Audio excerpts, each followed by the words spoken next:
Olá, pessoal! Hoje vamos analisar 5 das mulheres mais odiadas da história. Algumas foram acusadas de assassinato e traição, outras viraram símbolos de escândalo, ganância ou desastre político. Mas será que elas eram realmente vilãs ou vítimas de boatos e propaganda? De rainhas infames a amantes controversas? Essas são as histórias por trás de algumas das mulheres mais odiadas da história. Olá, pessoal! Hoje vamos falar sobre Lucrécia Borgia, uma nobre ítalo-espanhola que se casou com vários senhores italianos proeminentes no final do século XV e início do século XVI. Esse foi um período famoso na história da Itália, a Era do Renascimento, Michelangelo, Da Vinci e as Guerras Italianas. Mas a história de Lucrécia era igualmente fascinante, e havia muitos mitos e lendas sombrios em torno da vida dela. Esta é a história dela. Lucrécia Borgia nasceu em 18 de abril de 1480, em Subiaco, que então ficava fora de Roma, mas que hoje é um subúrbio da capital italiana. O pai dela era Rodrigo Borgia, um espanhol originalmente dos arredores de Valência, mas que foi para Roma em meados do século XV, e sua mãe era Vanessa de Catené, a principal amante de Rodrigo. Em Roma, ele rapidamente ascendeu nas fileiras da Igreja Católica Romana sob o patrocínio de seu tio Alfonso, que havia sido eleito Papa Calixto III em 1455. No final da década de 1450, Rodrigo era um cardeal, um cargo poderoso em um estado pontifício igualmente influente, que dominava boa parte da Itália Central na época, muito além do Vaticano. Mas Rodrigo não era exatamente um cardeal comum. Ele teve muitas amantes e gerou vários filhos. Isso não era incomum para homens da igreja na época. Durante esses anos havia muita hipocrisia na igreja, pois apesar de pregarem as virtudes do celibato, aqueles em posições de destaque ignoravam isso descaradamente na vida privada, às escondidas. E por causa disso, o comportamento deles foi criticado por alguns reformadores da igreja na época. Com Vanessa, Rodrigo teve 4 filhos. E Lucrécia se dava bem com seus irmãos, especialmente com o irmão mais velho, César. Ambos demonstravam grande afeto um pelo outro, e César viria a desempenhar um papel importante na vida de sua irmã mais tarde. Esse forte laço mais tarde geraria rumores sombrios. Como filha de uma das principais figuras religiosas da época, Lucrécia recebeu uma formação muito sólida no novo ensino humanista, que havia sido desenvolvido na Itália durante o período da Renascença e que tinha como foco autores da Grécia e Roma antigas. Ela foi instruída por Adriano Orsini de Milão. Por meio de Orsini, Lucrécia aprendeu vários idiomas e mais tarde tornou-se fluente em espanhol, catalão e francês, italiano e latim. Enquanto sua educação humanista teria incluído uma base sólida em literatura grega e romana, retórica, política, lógica e filosofia, as disciplinas centrais do currículo humanista. Lucrécia estava crescendo durante um período tumultuado da história italiana. Embora a Itália, nessa época, fosse o centro da civilização europeia, com cidades como Roma, Florença, Veneza e Milão, atraindo os maiores artistas da época, politicamente, a península estava em um estado caótico. Ela não estava unida, mas era dividida em mais de 2 dúzias de cidades-estado grandes e pequenas. As principais eram as repúblicas marítimas comerciais de Gênova e Veneza. Várias cidades-estado no norte, como os ducados de Milão, Ferrara e Urbino, Florença na Toscana, que parecia uma república, mas que na verdade era governada pela famosa família Médici, e o Estado Pontifício governado a partir de Roma, no centro da Itália. No sul, o Reino de Nápoles e a Ilha da Sicília eram controlados pela Espanha. Além disso, a partir de 1494, uma série de guerras eclodiu, conduzidas por Espanha e França, que eram rivais pelo domínio na Península Itálica depois que a França começou a tentar adquirir influência no norte do país. Tudo isso foi significativo para Lucrécia, porque seu pai organizou vários casamentos para ela, tentando fortalecer a posição dos Borgia dentro desse labirinto político.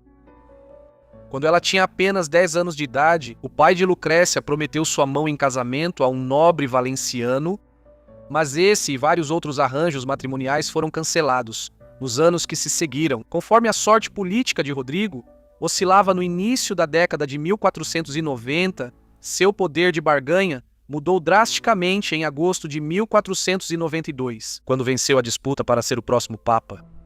Como o Papa Alexandre VI, ele conseguiu negociar uma aliança matrimonial muito mais favorável através de Lucrécia.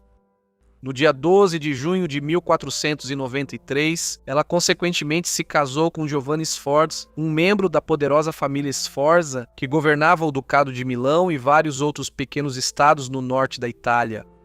Esse primeiro casamento durou apenas até 1497.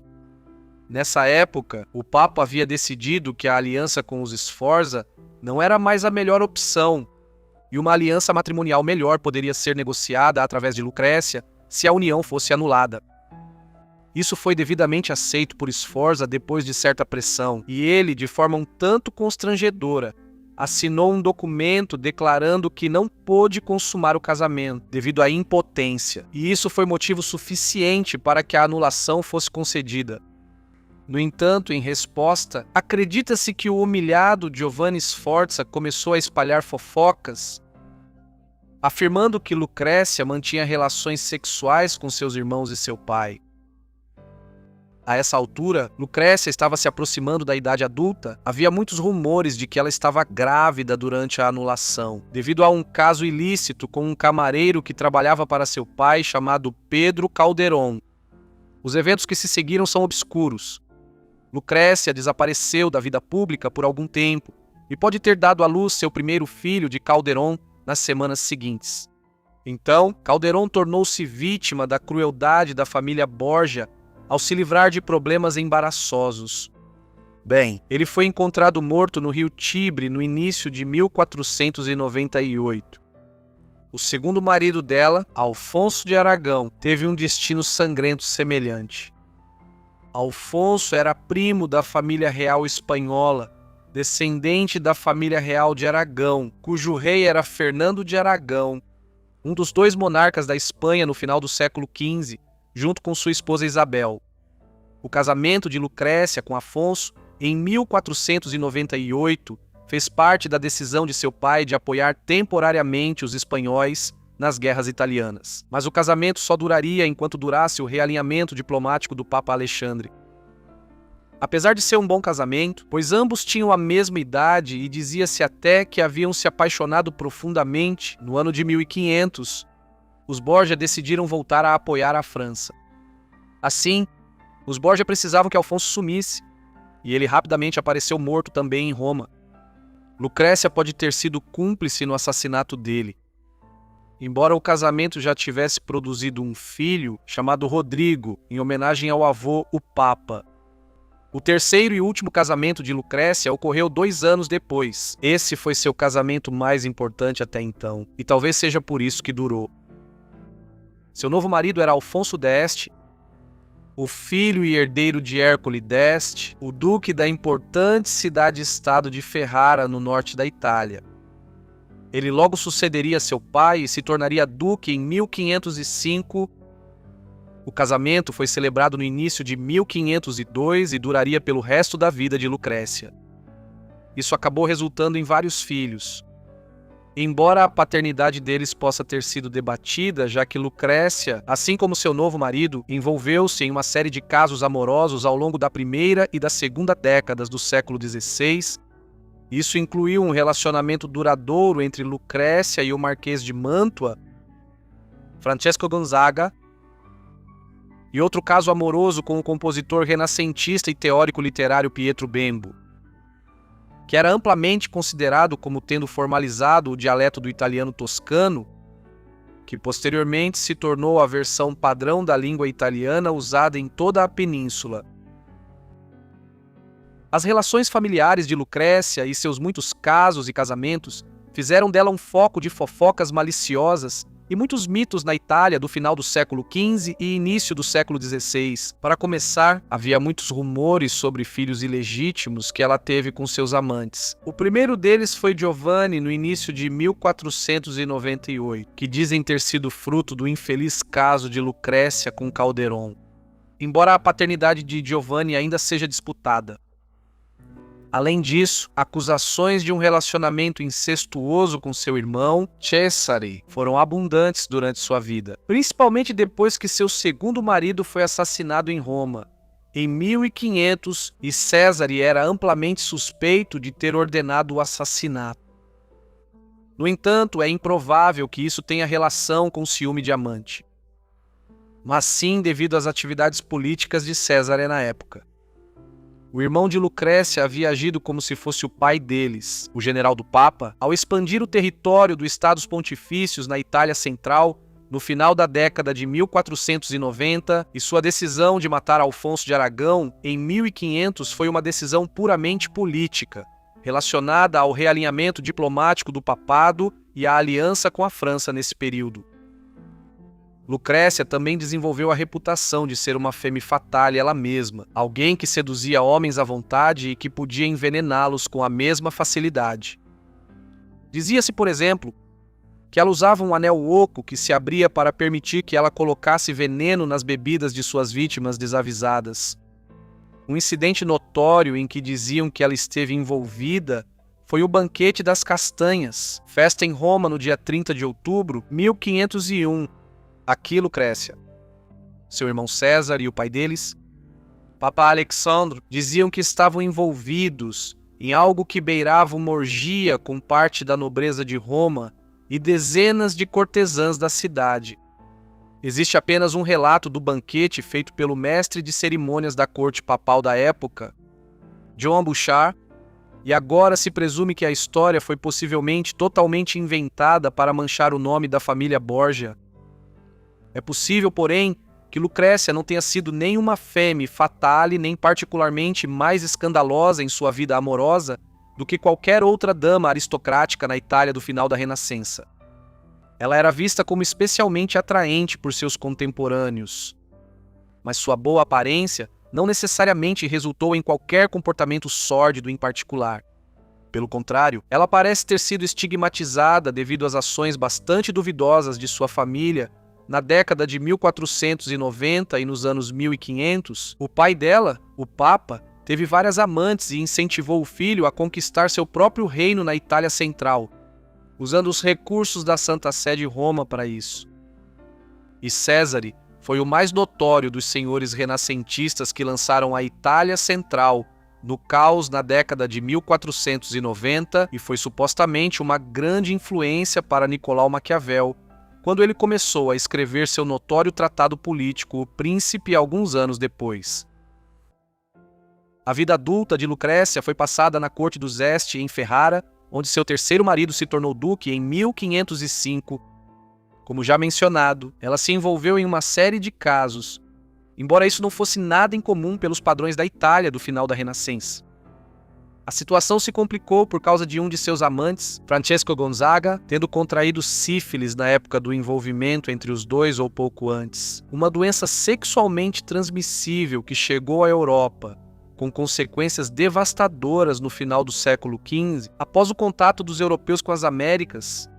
Embora hoje seja facilmente tratada com antibióticos, no início da Era Moderna, ela devastava o corpo lentamente, iniciando com uma erupção na região genital, depois se espalhando ainda mais pelo corpo, e por fim, causando deformidades, e muitas vezes o colapso de partes do corpo, como o nariz, se a doença durasse meses ou anos.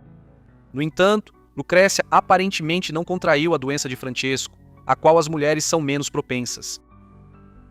Seu pai, o Papa Alexandre, morreu em agosto de 1503. Ele era um homem curioso, um príncipe renascentista implacável, que quebrou todas as regras associadas ao seu cargo, mas que foi lembrado com carinho por alguns dos outros papas da época. Com sua posição enfraquecida após a morte do pai, César passou a perder o controle de parte dos territórios na Itália Central, que ele conquistou nos anos 1490. Ele acabou sendo preso pelo rei Fernando de Aragão e transferido para a Espanha em 1504. Ele passou mais de 18 meses na prisão lá antes de escapar e iniciar uma revolta no norte do país, que terminou com sua morte em março de 1507.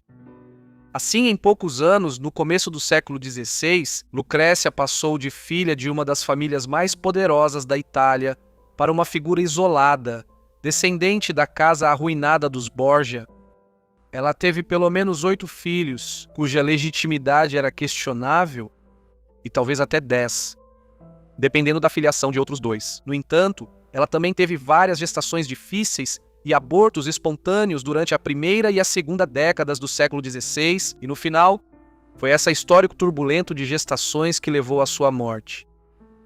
No dia 14 de junho de 1519, ela deu à luz uma menina, que foi batizada de Isabela. Foi outra gravidez complicada para Lucrécia, e desta vez ela nunca se recuperou totalmente. Ela adoeceu após o parto. Apesar de ter melhorado por alguns dias na semana seguinte, ela piorou e morreu no dia 24 de junho, aos 39 anos de idade. Ela foi enterrada na igreja de Corpus Domini em Ferrara, a última grande figura da turbulenta dinastia Borgia, que havia sido tão proeminente na Itália desde meados do século XV. Lucrécia tem sido uma das mulheres mais amplamente estudadas da Itália do início da Idade Moderna desde a sua morte. Por exemplo, em 1833, o grande escritor francês Victor Hugo escreveu uma peça de teatro com o nome dela, recontando uma versão de sua vida. Enquanto no século XX e no início do século XXI, ela aparece em inúmeros livros, filmes, séries de televisão e até mesmo em um videogame. Nesses, muitos dos boatos que a cercaram durante sua vida têm tido grande destaque.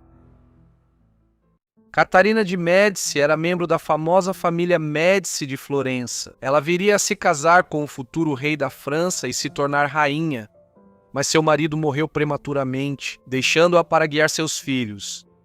Ela logo ganhou a reputação de ser uma rainha má e sedenta por poder, que envenenava seus inimigos e massacrava outros, e tinha relação com o ocultismo. Será que algum desses rumores era mesmo verdade? Esta é a história dela. Catarina de Médici nasceu em 13 de abril de 1519 em Florença, a capital da República Florentina, que dominava a Toscana e a Itália Central durante o início da Era Moderna.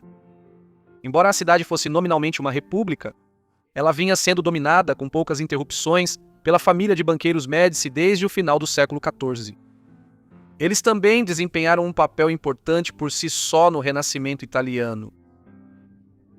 E Catarina era bisneta de Lourenço, o Magnífico, que havia patrocinado e apoiado Leonardo da Vinci, Michelangelo e Sandro Botticelli, entre outros.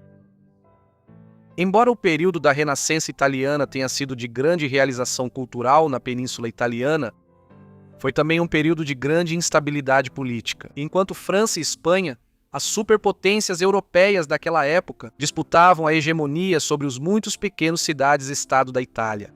Na época do nascimento de Catarina, a família Médici estava se aproximando da França e, como resultado, quando ela tinha apenas 14 anos de idade e depois de uma infância tumultuada, ambos os pais morreram antes dela completar 1 ano.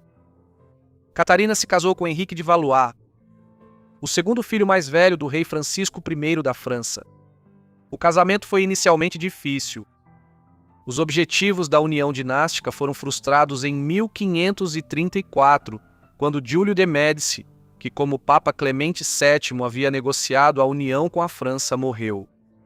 Seu sucessor, Papa Paulo III, agora direcionou o apoio do papado para a Espanha e cortou uma pensão papal que Catarina recebia como parte da aliança matrimonial. Além disso, o príncipe Henrique mostrou pouco interesse na esposa nos primeiros anos, preferindo ter várias amantes e até se apaixonou por uma delas.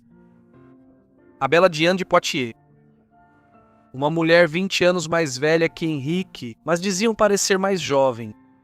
Além disso, nos primeiros 10 anos de casamento, o casal não conseguiu ter filhos. Isso deixou Catarina uma mulher considerada estrangeira, ainda mais impopular na França. Como resultado, ela tentou várias misturas estranhas para tentar engravidar, e quando ela finalmente conseguiu, surgiram suspeitas de seu envolvimento com ocultismo ou bruxaria. Com o tempo, tudo melhorou. Catarina era admirada por sua erudição e sofisticação na corte francesa. Com o tempo, ela teve papel importante ao levar o Renascimento ao norte, alcançando a corte francesa em Paris. Além disso, a partir de 1544, Henrique e Catarina começaram a ter filhos. Quando um chegava, os outros vinham logo depois, e ao todo foram 10 filhos nos 14 anos seguintes. 7 sobreviveram até a idade adulta. Catarina também ficou mais perto de se tornar rainha. Em 1536, o irmão mais velho de Henrique, Francisco, o herdeiro de seu pai, Francisco I, contraiu uma febre e morreu. Henrique tornou-se o herdeiro do rei, e quando o monarca, após um longo reinado, finalmente morreu, em 1547, Henrique assumiu o trono como Henrique II, com Catarina como sua rainha. O relacionamento deles, porém, permaneceu frio em muitos aspectos, e Henrique não permitiu que sua esposa exercesse qualquer autoridade política real. Bem, Catarina ficou majoritariamente nos bastidores, enquanto Diana, amante de Henrique, recebia toda a atenção dele, assim como títulos, propriedades e muitos presentes na forma de roupas caras e joias. Henrique até nomeou Diane como dama de companhia de Catarina.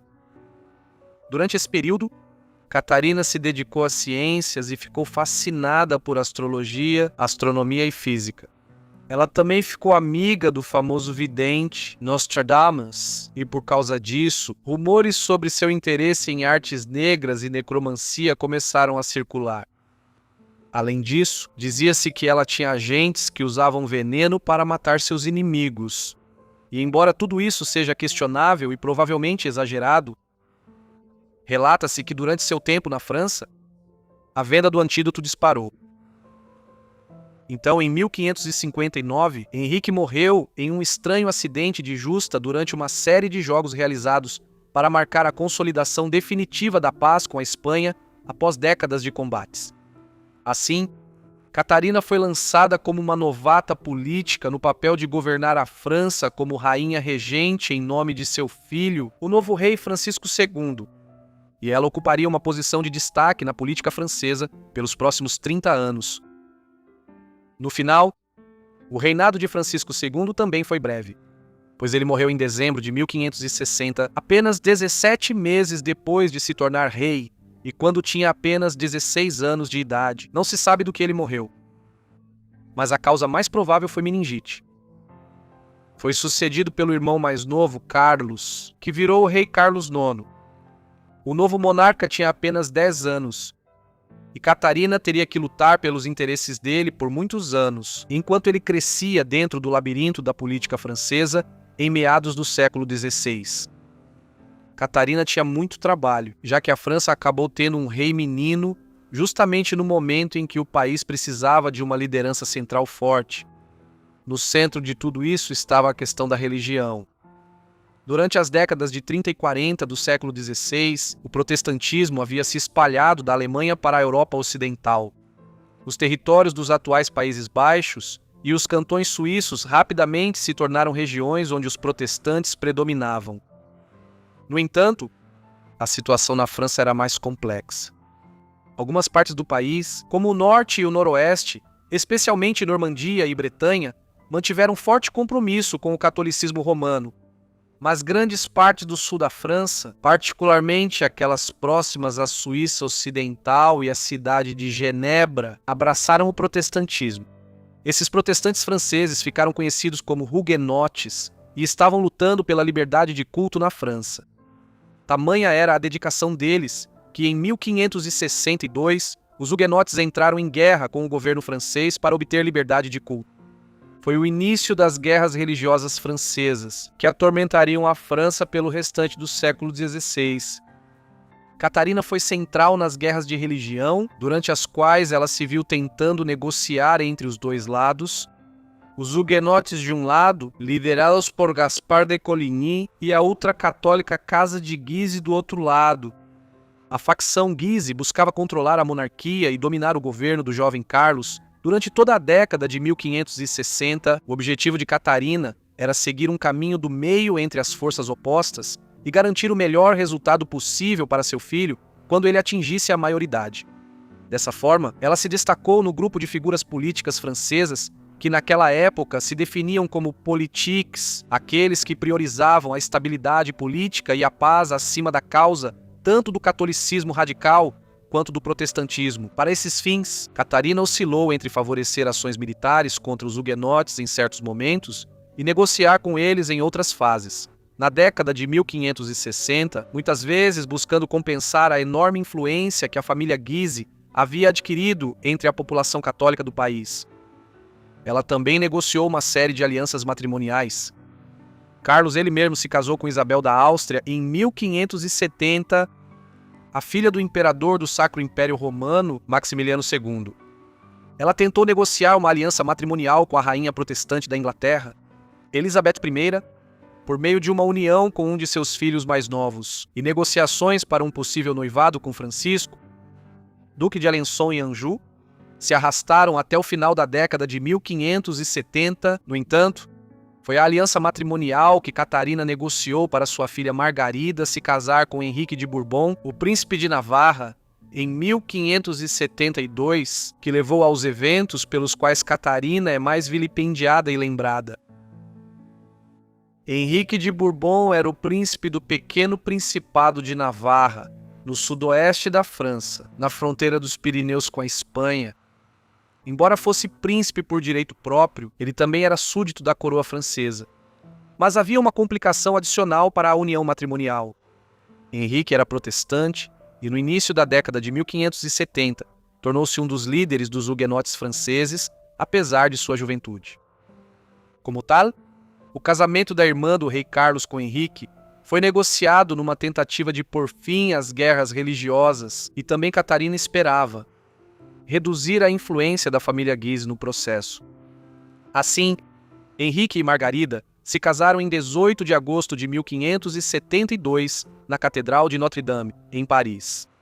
No entanto, o casamento de Henrique e Margarida foi ofuscado por um evento que ocorreu uma semana depois. O casamento atraiu milhares de apoiadores de Henrique a Paris. Enquanto huguenotes franceses circulavam pelas ruas da Paris católica, as tensões na cidade aumentaram. Essas tensões explodiram na noite de 23 de agosto, 5 dias após o casamento, e continuaram até a manhã do dia 24, o dia de festa de São Bartolomeu.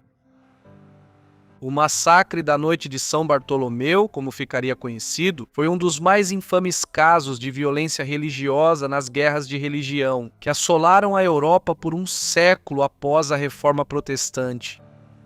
O incidente que desencadeou o massacre foi uma tentativa de assassinato contra Gaspar de Coligny, um dos principais huguenotes da época, no dia 22 de agosto. As tensões aumentaram em Paris como resultado, e na noite do dia 23, a situação explodiu quando católicos de toda Paris começaram a atacar os milhares de huguenotes que estavam visitando a cidade. Na manhã do dia 24, a violência já havia se espalhado além de Paris.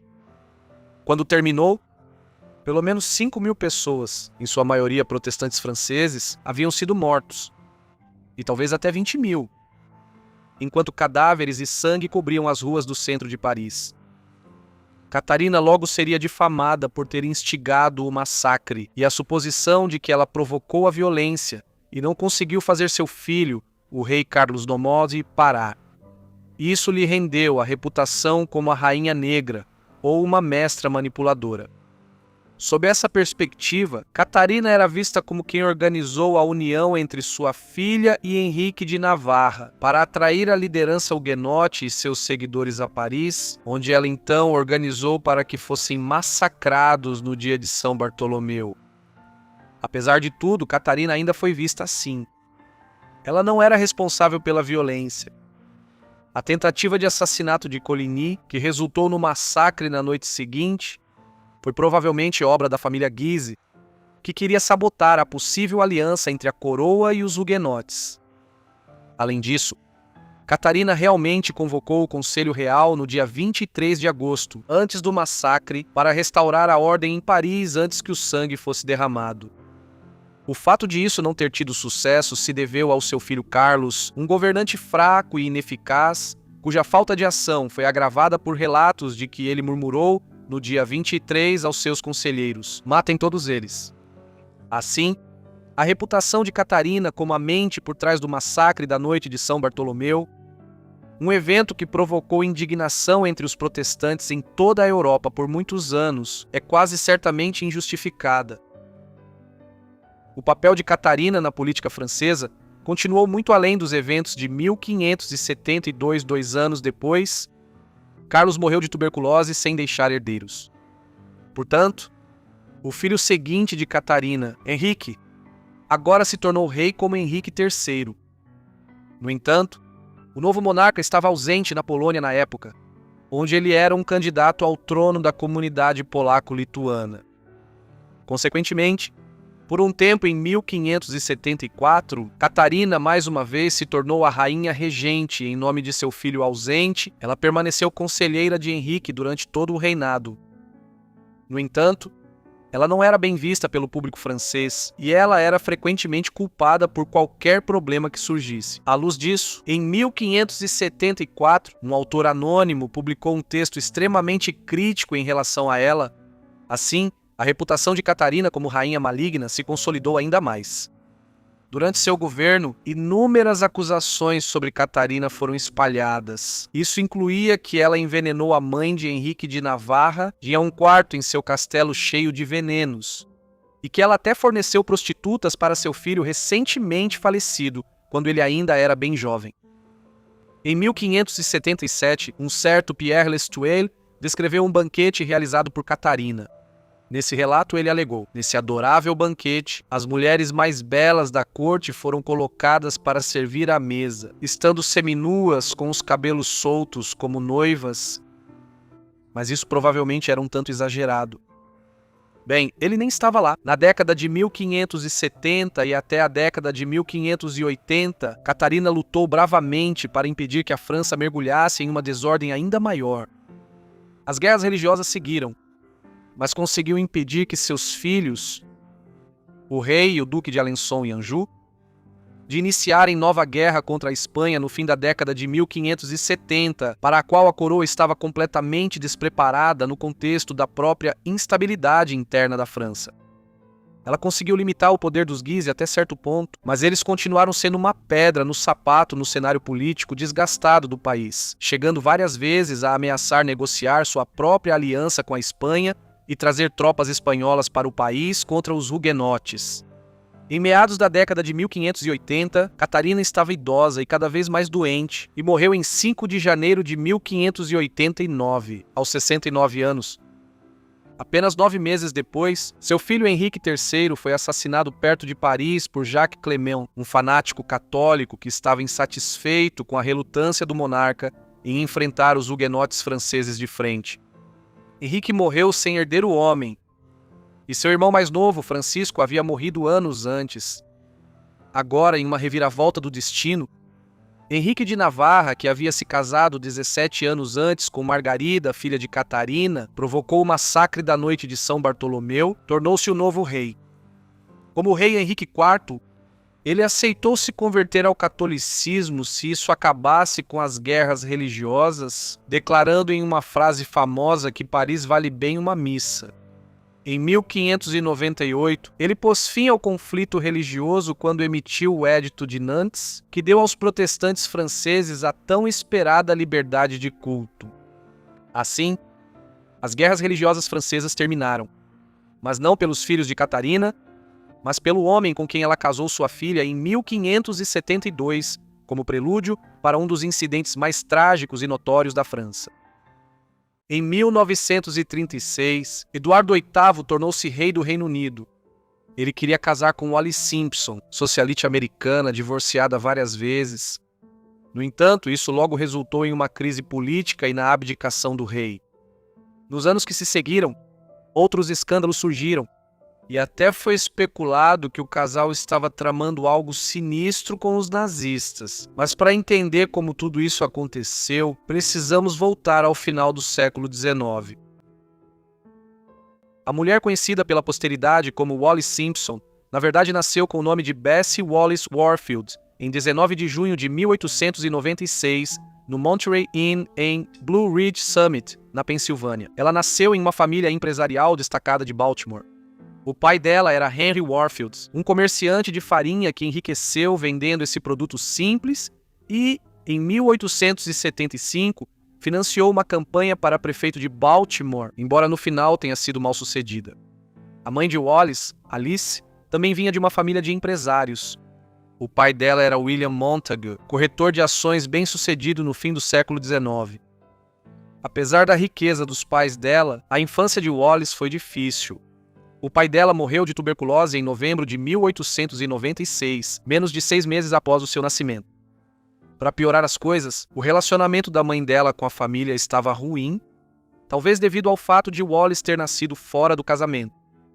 Sendo assim, Alice e Wallace dependiam da caridade do irmão de Henry Warfield, Solomon, tio de Wallace, durante boa parte da juventude em Baltimore.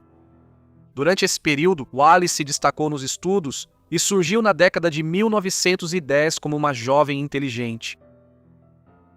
No dia 8 de novembro de 1916, Wallace casou-se com Earl Winfield Spencer Jr., um piloto da Marinha dos Sacais Hills que ela conheceu há pouco mais de 6 meses durante visita à Flórida. Não foi uma união feliz. Spencer, logo ficou claro, era alcoólatra, alguém que até voava bêbado.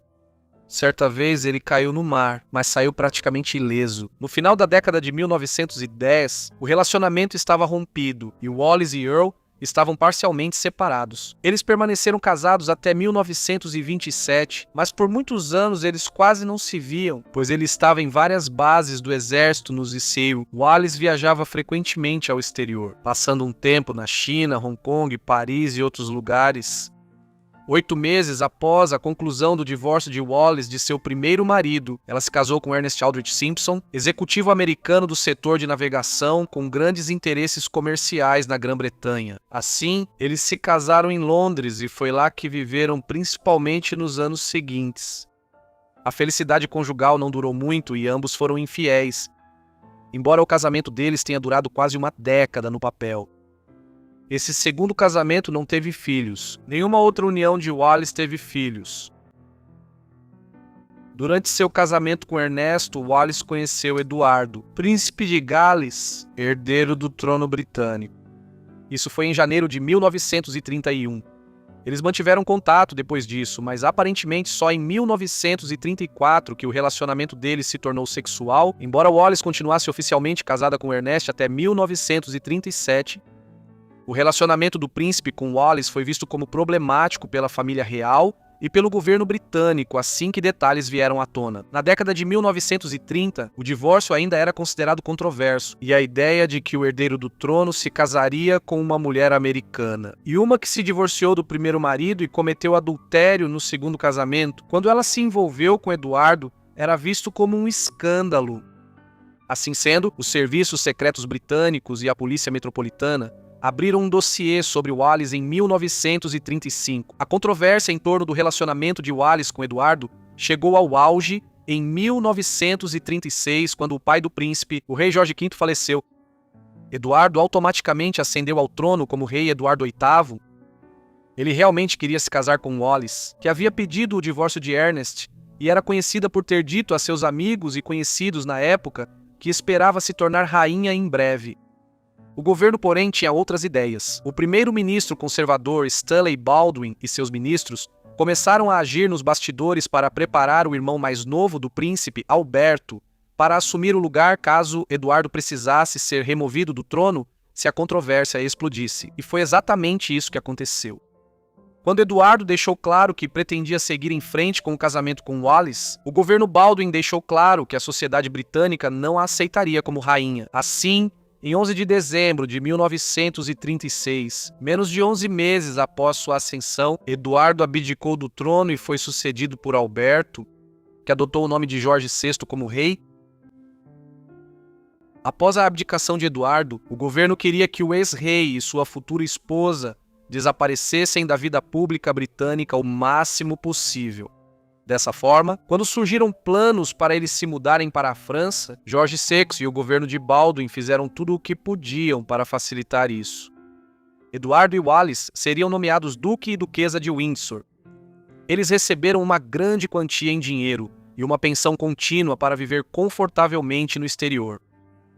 Com isso estabelecido, o ex-monarca e sua futura esposa finalmente se casaram no sul da França em 3 de junho de 1937, logo após Wallis conseguir o divórcio de Ernesto. Após isso, os recém-casados foram morar em Paris. Poder-se-ia pensar que os Windsors iriam se estabelecer na capital francesa e tentar evitar qualquer outra controvérsia. Mas não foi o caso. Eduardo, com o apoio de Wallis, parecia determinado a tentar criar uma nova posição para si mesmo como um embaixador não oficial dos interesses reais britânicos no exterior. Como parte desse esforço para criar novos laços, Eduardo e Wallis decidiram fazer uma viagem ao exterior no outono de 1937 para um país que não poderia ter sido mais polêmico. Eles visitariam a Alemanha nazista. No verão de 1937, Dr. Robert Ley, o chefe da Frente Alemã do Trabalho, convidou Edward e Wallis a visitar a Alemanha. No início do outono de 1937, os Windsors aceitaram a oferta. A notícia da visita iminente foi comunicada ao governo britânico, que ficaram insatisfeitos com esse desdobramento. Os Windsors chegaram à estação Friedrichstraße, em Berlim, em 11 de outubro, para uma visita de quase 2 semanas.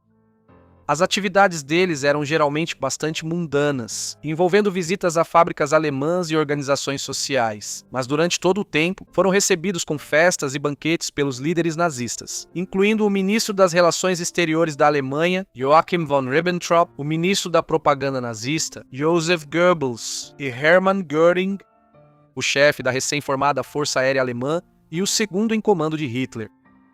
Finalmente, Wallis e Eduardo concluíram sua estadia de 2 semanas na Alemanha com uma audiência pessoal com Adolf Hitler em seu retiro alpino, o Berghof, na fronteira sul da Alemanha com a Áustria. Há relatos diferentes sobre o que foi dito e planejado entre os Windsors e os nazistas nesses encontros, mas como veremos, toda a visita ganhou um tom mais sinistro à luz dos acontecimentos dos anos seguintes. Wallis e Eduardo retornaram a Paris após visitar a Alemanha.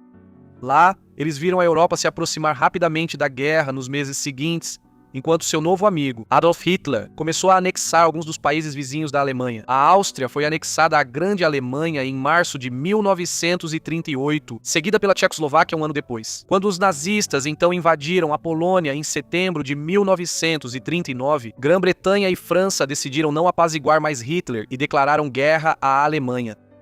Assim começou a Segunda Guerra Mundial. Wallis e Eduardo permaneceram em Paris nos meses após o início da guerra. Eles, como muitos parisienses, provavelmente achavam que estavam seguros lá, longe das linhas de frente da esperada invasão da França no nordeste do país. Quando essa invasão ocorreu no início do verão de 1940, isso levou a uma vitória militar esmagadora dos nazistas. As divisões de tanques alemãs se aproximaram de Paris poucas semanas após a incursão inicial na França. Enquanto faziam isso, Wallis e seu marido fugiram para o sul, cruzando a fronteira para a Espanha e indo quase até Portugal. Em Lisboa, um dos episódios mais controversos e peculiares envolvendo Wallis e Eduardo aconteceu. Primeiramente, o regime nazista conspirava para atrair o casal de volta à Espanha, onde tentariam detê-los e levá-los à Alemanha como moeda de troca no conflito com a Grã-Bretanha. Eduardo e Wallis desconheciam esse plano, que não teve sucesso de qualquer forma, mas eles mesmos pareciam tramar uma traição contra a própria Grã-Bretanha. Em Lisboa, Wallis e Eduardo estavam residindo na casa de Ricardo Espírito Santo, banqueiro português com amplas conexões comerciais na Alemanha. Espírito Santo era suspeito de ter contatos extensos com Hitler e os nazistas. Assim sendo, os serviços de inteligência britânicos já tinham um arquivo sobre ele. Além disso, a correspondência entre Eduardo e Santo no período subsequente parece indicar que Eduardo poderia estar tramando um possível retorno ao trono da Grã-Bretanha. Embora as evidências não sejam conclusivas, muitos especularam que Eduardo usava Santo como intermediário com o governo nazista e que havia planos para restaurá-lo ao trono da Grã-Bretanha caso os alemães derrotassem a Grã-Bretanha na guerra. Assim, Wallis e seu marido possivelmente conspiravam com os nazistas na Segunda Guerra para se tornarem rei e rainha, meia década após a vergonhosa abdicação de Eduardo. Talvez nunca descobramos toda a verdade sobre os planos de Wallace e Eduardo em Portugal no verão de 1940. Apenas semanas depois, o governo britânico organizou o embarque deles em Lisboa com destino às Bahamas, onde Eduardo recebeu o cargo de governador durante a guerra, manobra que manteve o casal longe da Grã-Bretanha. Eles ficaram aqui até o fim da Segunda Guerra Mundial, com quaisquer planos que eles possam ter elaborado com os nazistas caindo por terra. À medida que os nazistas começaram gradualmente a perder a guerra a partir do inverno de 1941. Wallace e Eduardo recomeçaram a vida de exilados reais em Paris após a Segunda Guerra Mundial. Fragmentos de evidências continuaram surgindo ao longo dos anos sobre a aparente breve aliança deles com os nazistas, e os encontros que tiveram com os membros de alto escalão do regime em outubro de 1937 lançaram uma sombra sobre eles pelo resto de suas vidas. No entanto, eles continuaram com status de celebridade em Paris e em visitas aos Soldats nos anos 50.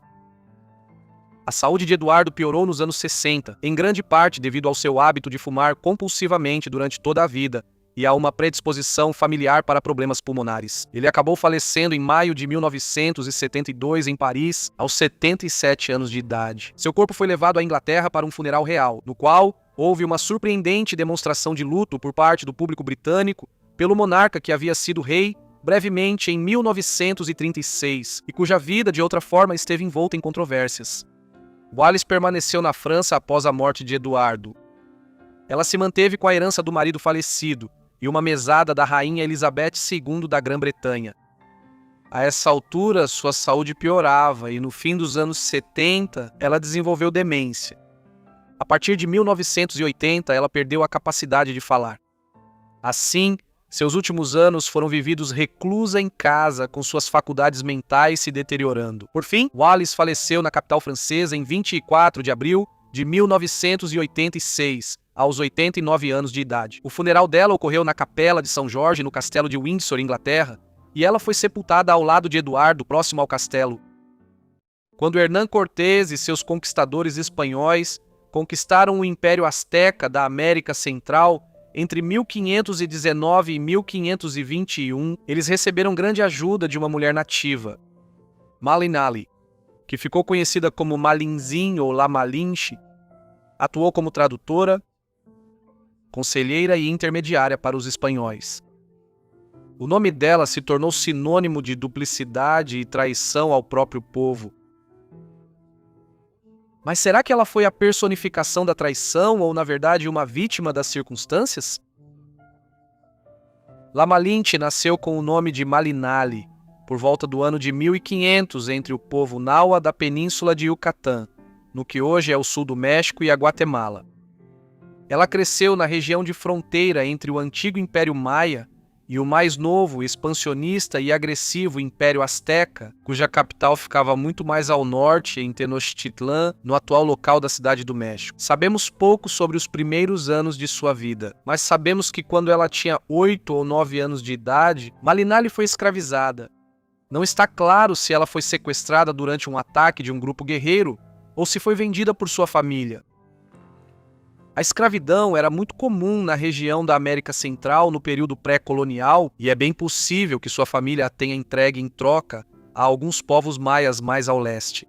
Essa é a versão dos acontecimentos, que foi apresentada por Bernal Dias de Castillo, um soldado espanhol que acompanhou Hernán Cortés quando ele conquistou o México e que mais tarde escreveu uma história desses eventos intitulada A Verdadeira História da Conquista da Nova Espanha, na década de 1560. Independentemente das circunstâncias de sua escravização, sabemos que o cativeiro de Malinali levou a um desenvolvimento muito importante. Até esse ponto da vida dela, ela falava o idioma náhuatl do povo asteca. Agora ela se via vivendo entre o povo maia, que falava o maia e o cateque. Como consequência, Malinali se tornou bilíngue. Isso seria muito importante mais tarde em sua história. Outros detalhes da vida de Malinali como escrava entre o povo maia da península de Yucatán nos anos seguintes são escassos.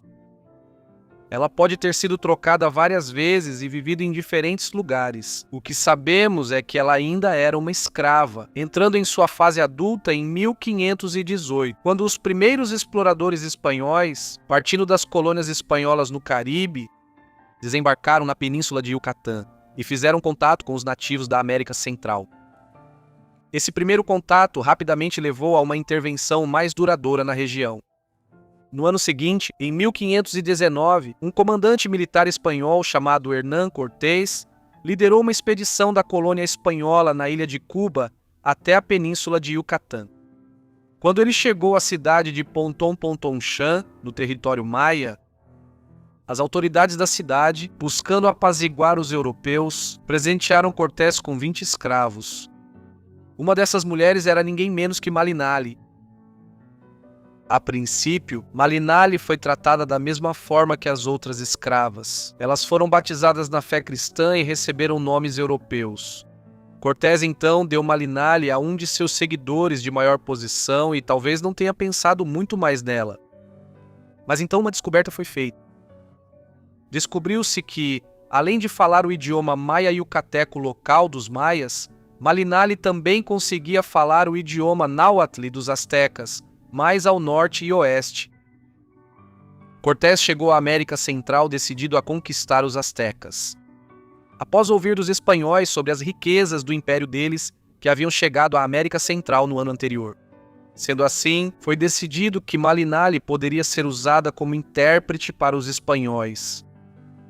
Embora ela não falasse espanhol, um padre espanhol que acompanhava Cortés rapidamente começou a aprender um pouco de maia yucateque, com base nas informações obtidas na expedição de 1518. Assim, ao juntar o padre e Malinali, Cortés conseguiria se comunicar com os povos de língua náhuatl que encontrassem enquanto avançavam para o interior em direção a Tenochtitlán.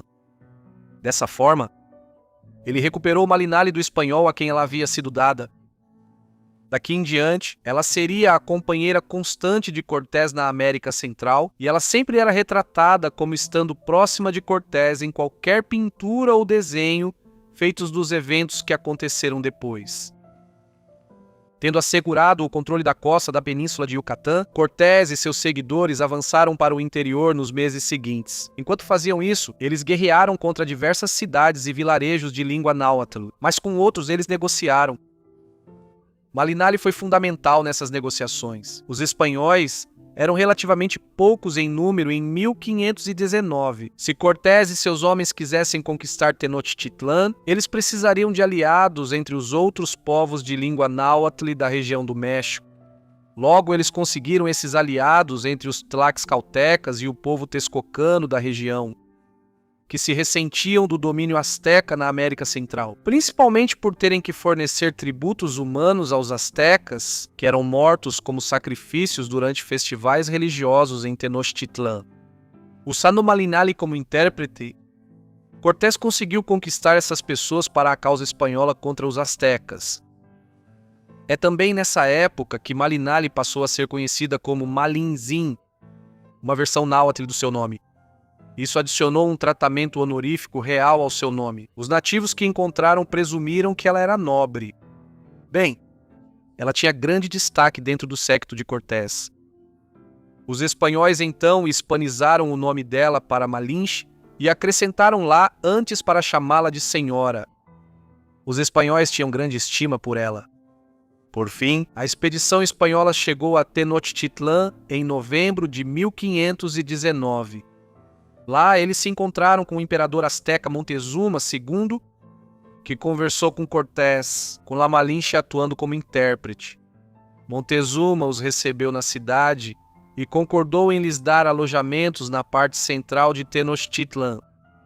As crenças populares de que os astecas adoravam os espanhóis como uma espécie de deuses brancos com armaduras de metal e armas de fogo foram exageradas. Com certeza, a superioridade tecnológica deles certamente teria impressionado os astecas, mas Montezuma não ficou impressionado. É mais provável que ele quisesse negociar com os espanhóis e começar a adquirir suas armas. Uma lenda diz que, ao ouvir a descrição de Cortés, Montezuma disse: "Ele apareceu, ele voltou, ele virá aqui para o lugar de seu trono e do céu." Foi isso que ele disse que faria ao partir. De acordo com alguns, os espanhóis eram deuses astecas há muito perdidos, e por uma série de coincidências, Alguns afirmavam que Montezuma até acreditava que talvez Cortés fosse o deus asteca, Quetzalcóatl, que havia prometido retornar um dia para recuperar seu reino. Quetzalcóatl, a serpente emplumada, era visto como um deus da criação que fora expulso e desaparecer além-mar, rumo ao leste, perto de Veracruz, onde Cortés havia desembarcado. Além disso, a lenda dizia que Quetzalcoatl tinha a pele branca, barbudo e era contra o sacrifício humano, assim como Cortés. No entanto, a coincidência mais perturbadora era que o ano em que Quetzalcóatl deveria retornar para trazer paz ao Império Azteca era 1519, o mesmo ano em que Cortés chegou. Os espanhóis permaneceram em Tenochtitlan por mais de meio ano como convidados dos astecas, mas as relações ficavam mais tensas ainda, principalmente devido à condenação espanhola de algumas das práticas religiosas e sociais dos astecas. As coisas chegaram ao limite no início do verão de 1520, quando chegou a notícia a Cortés de que algumas de suas tropas na costa haviam sido atacadas. Talvez os astecas fossem responsáveis. Esses acontecimentos culminaram na noite de 30 de junho de 1520, que ficou conhecida como La Noche Triste ou a Noite Triste. Algumas histórias dizem que o povo asteca, cansado da postura conciliadora de Montezuma com os espanhóis, atacou o imperador e o matou a pedradas.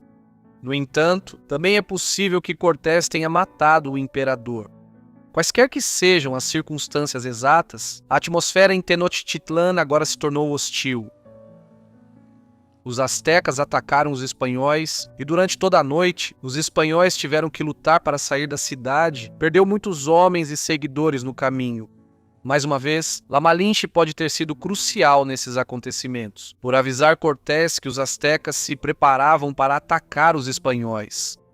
Após os acontecimentos de La Noche Triste, os espanhóis entraram em uma guerra total contra os astecas. Cortés e seus seguidores passaram meses reunindo seus aliados nahuas na América Central, antes de retornarem a Tenochtitlan no ano seguinte.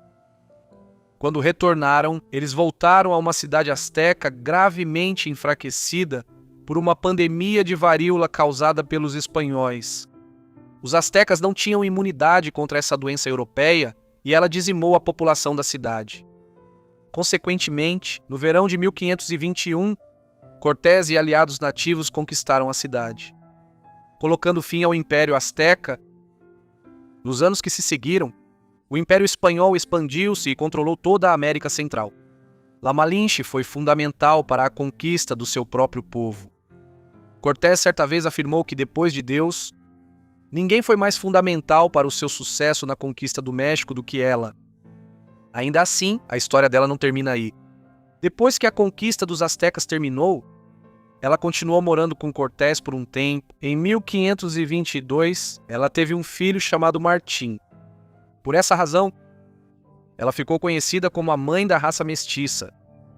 Os mestiços, pessoas de origem mista que surgiram na América Latina nas décadas seguintes, através do casamento entre os nativos e os espanhóis. No entanto, La Malinche não iria se casar com Cortés. Ele já era casado, e quando sua esposa chegou ao México em 1522, ele decidiu que La Malinche precisava deixar a casa de Cortés. Assim sendo, naquele ano, ela se casou com Juan Jaramillo, um dos capitães de Cortés. Essa união fez de La Malinche uma nobre espanhola livre. Ela teve com Jaramillo uma filha em 1526. Seus filhos eventualmente se tornariam parte da nobreza mexicana e espanhola, mas ela não viveria para ver isso. Em 1529, La Malinche, como tantos outros nativos da América Central, acabou sucumbindo à varíola. Ela tinha talvez cerca de 29 anos na época. Há um grande debate sobre como La Malinche deve ser lembrada. O próprio nome dela se tornou sinônimo de traição. Na América Central, e no México em particular, malinchista se refere a um compatriota desleal. Afinal, essa foi uma mulher que ajudou os espanhóis a conquistar e destruir a civilização de sua própria terra natal. E ainda assim, talvez, ela não deve ser responsabilizada pelos eventos em que se viu envolvida, mas na verdade foi uma vítima das circunstâncias. Afinal, ela teve contato com os espanhóis pela primeira vez após ser escravizada na infância. O papel dela como tradutora não foi algo que ela planejou. É provável que ela tenha sido forçada a isso assim que Cortés e seus seguidores perceberam sua utilidade na comunicação com o povo que falava náutile. De qualquer forma, mesmo tendo sido aliada voluntária de Cortés e dos conquistadores espanhóis, talvez não devêssemos julgá-la tão duramente por isso. Afinal, tudo o que ela estava fazendo era ajudar alguém contra a sociedade que a escravizou em primeiro lugar. Talvez nunca saibamos o que ela realmente pensava sobre sua situação. Mas não há como negar que La Malinche foi uma figura fundamental na destruição do Império Azteca e na transformação da América Central durante o século XVI. Por 2 décadas, entre 1788 e 1808, Maria Luísa de Parma foi rainha consorte da Espanha. No entanto, acusações sombrias abundaram durante sua vida, desde infidelidade em série até envenenar seus inimigos. Se algum desses rumores era verdadeiro, ainda é debatido hoje, mas de qualquer forma, ela era extremamente impopular em seu país. Venha explorar a vida dela comigo. Maria Luísa de Parma nasceu em 9 de dezembro de 1751, na cidade de Parma, no norte da Itália. Na época, a Itália era formada por vários pequenos estados, e em 1748, o Ducado de Parma havia sido concedido à Casa Real de Bourbon.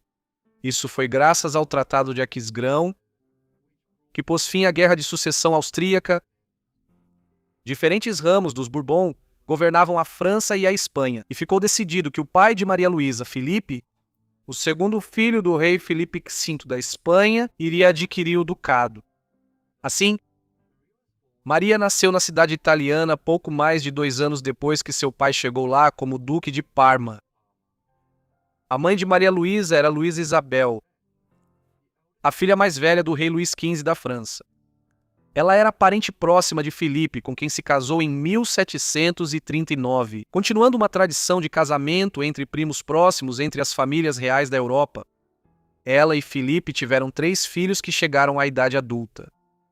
Isabel nasceu em 1741, pouco depois de se casarem. 10 anos depois, em janeiro de 1751, nasceu um menino chamado Ferdinando.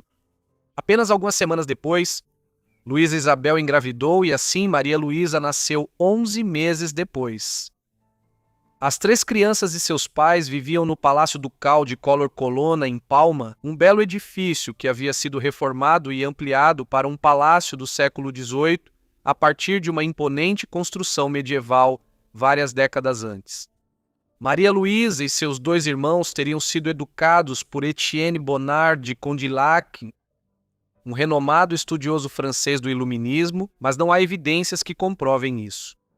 Bem, Condillac é conhecido por ter chegado a Palma em 1768 e, até então, Maria Luísa já havia deixado a Itália. Antes disso, a família já enfrentara uma tragédia com a morte da mãe de Maria Luísa em 1759, seguida por sua irmã Isabela em 1763. Ambas foram vítimas da varíola, a doença mais mortífera da Europa no início da Era Moderna. Quando a mãe de Maria Luísa morreu em 1759, já havia sido considerado cuidadosamente com quem ela se casaria, sendo o príncipe Luís, duque da Borgonha, na França, visto como um possível pretendente. No entanto, ele morreu de tuberculose em 1761, quando ele tinha apenas 9 anos. Após isso, o casamento com o príncipe Carlos, filho e herdeiro do rei Carlos III da Espanha, foi proposto. As negociações seguiram e, em 4 de setembro de 1765, o casamento foi celebrado no Palácio La Granja, perto de Segóvia, ao norte de Madrid. Maria Luísa tinha apenas 13 anos, enquanto Carlos tinha 16 e os 2 eram primos de primeiro grau. O casamento foi difícil nos primeiros anos para Maria Luísa.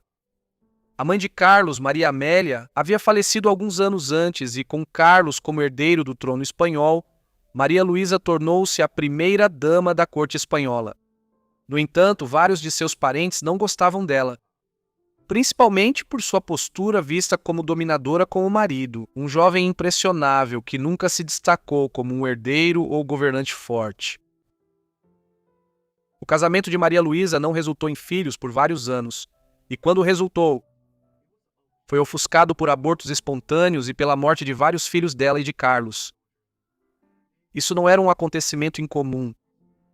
A mortalidade de bebês e crianças era muito alta na época moderna inicial, com 30 a 35% das crianças morrendo antes de completarem 10 anos de idade. Além disso, a mortalidade de bebês e crianças era especialmente severa entre algumas linhagens reais da Europa, um resultado dos casamentos consanguíneos entre as casas reais. A rainha Ana da Grã-Bretanha, por exemplo, ficou grávida 14 vezes no final do século XVII e perdeu todos os seus filhos em abortos espontâneos ou por morrerem ainda bebês ou na infância. Maria Luísa estava um pouco melhor do que Ana. Acredita-se que ela tenha passado por 24 gestações diferentes. 10 delas terminaram em aborto espontâneo, mas 14 chegaram ao fim da gestação. Dos 14 filhos que ela deu à luz, 7 sobreviveriam até a idade adulta. Outros 7 morreram ainda bebês ou na infância, e devido a isso, começaram a circular boatos na corte espanhola de que Maria Luísa era amaldiçoada. O primogênito dela e de Carlos, um menino chamado Carlos Clemente, nascido em setembro de 1771, morreu com apenas 2 anos e meio de idade, em março de 1774. Uma filha chamada Maria Luísa, como a mãe, morreu aos 4 anos e meio no verão de 1782. Gêmeos Carlos e Felipe, ou Carlos e Felipe, para usar as versões hispânicas dos nomes deles, nasceram em setembro de 1783, mas eles eram doentes desde o nascimento, e ambos morreram com uma diferença de 3 semanas e meia um do outro em 1784. Os 7 filhos que chegaram à idade adulta foram Carlota, nascida em 1775, Maria Amélia, nascida em 1779, Maria Luísa, nascida em 1782, Fernando, nascido em 1784, Carlos, nascido em 1788, Maria Isabel, nascida em 1789 e Francisco, nascido em 1794. Vários deles se tornariam reis e rainhas de diferentes estados europeus. Curiosamente, Maria Luísa teria sofrido um aborto espontâneo ainda em 1799, época em que ela já estava no fim dos 40 anos, e poderia se esperar que estivesse pós-menopausa. Até então, seu histórico reprodutivo sofrido já havia cobrado seu preço. Embora fosse vista como atraente na década de 1770, aos 20 e poucos anos, na década de 1780, Maria Luísa envelhecera precocemente. Muitos notaram um tom amarelado de icterícia em sua pele quando já estava na casa dos 30, um resultado talvez de suas gestações aparentemente intermináveis e de muitos abortos espontâneos. O sogro de Maria Luísa, o rei Carlos III, morreu no inverno de 1788 e seu marido assumiu o trono como rei Carlos IV. Ele governaria pelos próximos 20 anos. Maria Luísa tornou-se rainha consorte ao mesmo tempo. Logo ficou claro que ela era uma figura importante por trás do trono. Seu marido não era um governante forte e era dominado por sua esposa. Por exemplo, ela esteve na reunião inicial com os principais conselheiros de Estado em 1788 e deixou claro que queria atuar no governo do país, algo que continuou durante todo o reinado. Carlos ficou satisfeito em permitir isso, já que ele se interessava principalmente pela caça e por outros passatempos da aristocracia. Por sua vez, Maria Luísa teve papel maior nos assuntos do Estado, especialmente na promoção da educação e cultura na Espanha. Além disso, ela foi a principal patrona de Francisco Goya, que se tornou o pintor oficial da corte na década de 1790. Durante a vida de Maria Luísa na corte, havia acusações intermináveis sussurradas a portas fechadas de que ela traía repetidamente, tendo muitos amantes diferentes. Um boato específico alegava que ela estava tendo um caso com Manuel de Godoy, um jovem que na década de 1790 ascendeu ao cargo de primeiro-ministro da Espanha como secretário de Estado. Sua juventude, a ascensão rápida ao poder e o favor da rainha, junto com sua relação próxima com ela, deram origem a intensas suspeitas de que os dois estavam envolvidos em um romance ao longo de muitos anos. Além disso, Maria Luísa se apoiava emocionalmente em Godoy em tempos difíceis, como quando ela perdeu seus filhos e pela depressão causada pela menopausa. Godoy também era alvo de rumores de ser o pai biológico de vários de seus filhos. E o confessor da rainha escreveu em seu testamento que nenhum de seus filhos e filhas, nenhum era fruto do casamento legítimo. Embora muitos historiadores considerem provável o relacionamento, na verdade, há poucas evidências concretas que confirmem isso. Essas acusações parecem ter sido tão disseminadas devido ao ciúme entre os rivais de Godoy pelo poder e porque a rainha estava ultrapassando as restrições impostas às mulheres em um mundo dominado por homens. A fábrica de rumores maliciosos também se estendeu aos relacionamentos de Maria Luísa com várias outras aristocratas de alto escalão na corte espanhola. Por exemplo, suspeitava-se que ela havia envenenado Maria Caetana de Silva, 13ª duquesa de Alba. A duquesa de Alba casou-se com o marquês de Vilafuente, e essa união de duas proeminentes linhagens aristocráticas espanholas os tornou extremamente importantes na corte real espanhola, ficando atrás apenas da família real e da casa de Osuna. Maria Luísa era vista como rival da duquesa de Alba e da duquesa de Osuna por esse motivo.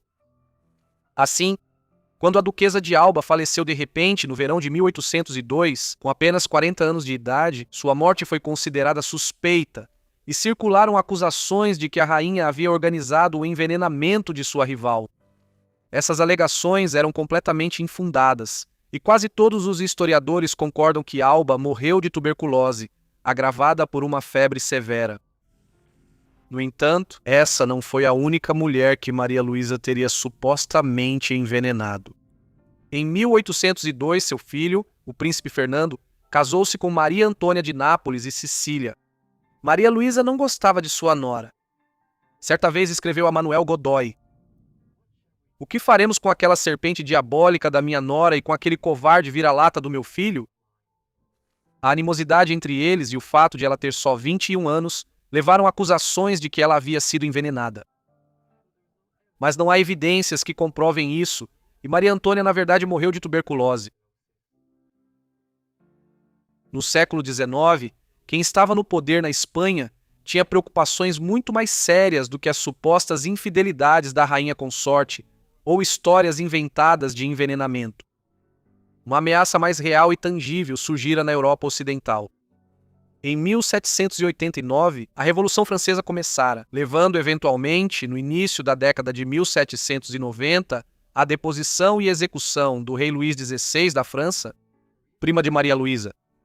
Nas guerras revolucionárias francesas que se seguiram, o rei Carlos e seu governo compreensivelmente juntaram-se a uma coalizão antifrancesa com a Grã-Bretanha e Áustria contra os franceses. Mas quando os franceses começaram a ganhar vantagem sobre seus inimigos, em 1794, Carlos, Maria, Luísa, Godoy e outros responsáveis em Madrid surpreendentemente mudaram de rumo.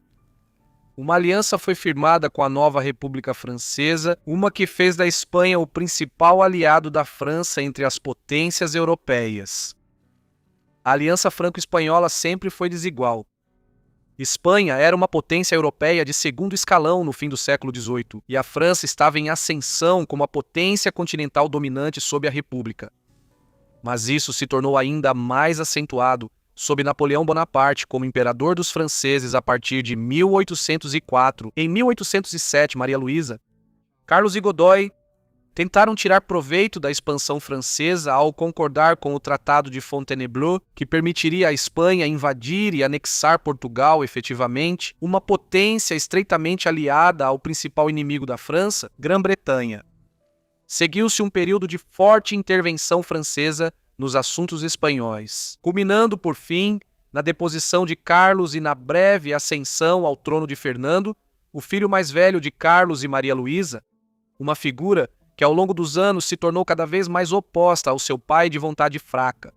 Maria Luísa e Carlos apelaram a Napoleão sobre esse novo arranjo, mas seus protestos tiveram um resultado ainda pior quando Napoleão decidiu dispensar completamente a família real espanhola. No verão de 1808, ele impôs seu irmão José Bonaparte como o novo rei da Espanha. Com isso, o tempo de Maria Luísa no centro do poder em Madrid chegou ao fim. Porém, o novo arranjo foi um desastre para Napoleão, com uma prolongada guerra de guerrilha na Espanha, uma que consumiu tantos recursos franceses no fim dos anos 1800 e início dos 1810, que ficou conhecida como a Úlcera Espanhola. Com a abdicação de Carlos e depois a deposição de Fernando em favor de José. Em 1808, Maria Luísa, seu marido e Godoy deixaram a Espanha e passaram boa parte dos últimos anos da década de 1800 e dos primeiros anos da década de 1810, como quase prisioneiros na França. Eles viveram em condições agradáveis em Aix-en-Provence e em Marsella, mas ao mesmo tempo estavam sob uma forma de detenção política para evitar que se tornassem uma fonte de descontentamento político caso retornassem à Espanha. Em 1812, o ex-rei, a ex-rainha e seus seguidores foram autorizados a se mudar para a Itália, onde viveram por um tempo em Roma sob o patrocínio do papado. Os acontecimentos estavam mudando rapidamente naquela época, e à medida que o Império de Napoleão desmoronava em meados da década de 1810, após uma desastrosa invasão militar à Rússia, Fernando retornou à Espanha e recuperou o trono lá. Ele proibiu seus pais de retornarem a Madrid. Assim, Maria Luísa e seu marido passaram os anos restantes vivendo em Roma. Foi uma aposentadoria agradável. Ela foi confidente próxima do papado e reuniu uma valiosa coleção de arte. Ela morreu na Cidade Eterna em 2 de janeiro de 1819, aos 67 anos de idade. Carlos morreu apenas 2 semanas e meia depois. Godoy, enquanto isso, viveria por mais de 3 décadas ainda. Maria Luísa o havia nomeado como principal beneficiário de seu testamento, e Carlos rapidamente pediu que ele deixasse a corte no exílio após a morte dela. Talvez os boatos fossem verdadeiros, afinal. Talvez nunca saibamos ao certo. Obrigado por assistirem ao vídeo de compilação sobre essas mulheres históricas. Espero que tenham achado interessante. Me contem o que acharam das histórias nos comentários abaixo, e se tiverem sugestões, também deixem nos comentários. Espero que todos estejam inscritos e com notificações ativadas para receber meus vídeos assim que eu postar. É isso da minha parte. Até o próximo Forgotten Life. Obrigado.